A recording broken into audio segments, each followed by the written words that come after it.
Hello everybody and welcome back to Larry's Anything Goes. It's Wednesday, so I figure before I make my video, I'm going to have my little rant. Had a couple of conversations today and ran into some specific people, and it's always interesting to run into people who are very arrogant and uptight. Now, for those of you that don't know, I call Washington, D.C., Maryland, Northern Virginia area uptight country.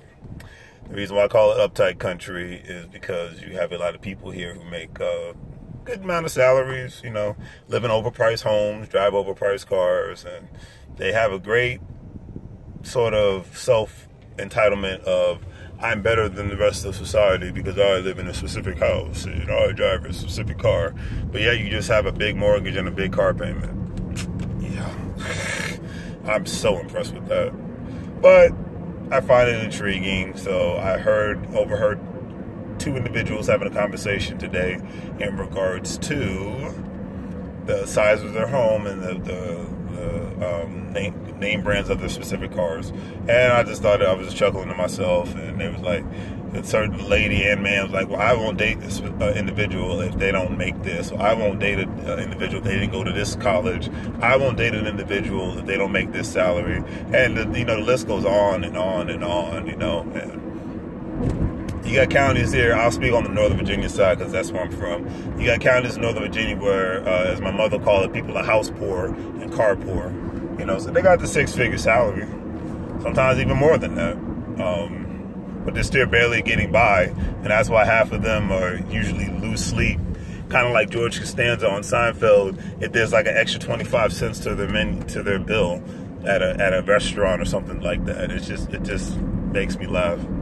It's like it's usually it's like being tight about money is one thing, but you usually don't even hear people that make minimum wage being that tight over a quarter or 2 cents, and they're living paycheck to paycheck. So in the DMV area, it just always makes me laugh when I, see these people. I call them the bougie folks, and they're constantly just making me laugh on a regular basis. And my rant in regards to them is, and my message to, if you fall in this category, not even a diss, it's just a statement. If you take it how you want to take it, because I know everybody gets offended over every single thing nowadays, but if you're not Mark Cuban and Mark Zuckerberg, if you're not even in the people that work for them, calm down. Enjoy life. It's a beautiful sunny day out here. If your salary and your house and your car justifies your existence and who you are, then I think you need to go back to high school and graduate all over again, because to me it's the mind of a teenager. I would expect a 15-year-old and a 16-year-old to feel big and bad if they're in a big house or a big car, but I expect more out of somebody over the age of 25 to value other things in life, family, love, adventure, excitement. My list could go on and on about these things, but, if you value these materialistic items that don't really mean anything, then I just kind of feel sorry for you, And then when it boils down to the money, it's like, if you think about putting the money that you waste on these things, like overpriced houses and overpriced cars, if you think about putting your money into other things that could actually bring more money into your pocket, then you probably have more of a better lifestyle than you could imagine. But a lot of people don't think about that, financially. If you collaborated with people who had an innovative perspective on life, your lifestyle might end up differently. But a lot of people fail to do that because they're so busy trying to prove how cool they are and how big and great their status is. And I just, like I said, half the time I feel sorry for it. I walk around, and every major metropolitan area has this. So I'm not just, bashing the DMV area. I'm just talking about it because this is where I live. But, because I've seen it in California. I've seen it in Florida. I've seen it in New York City.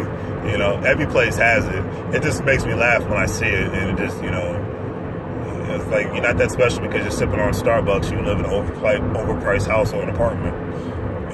You're just a regular human being.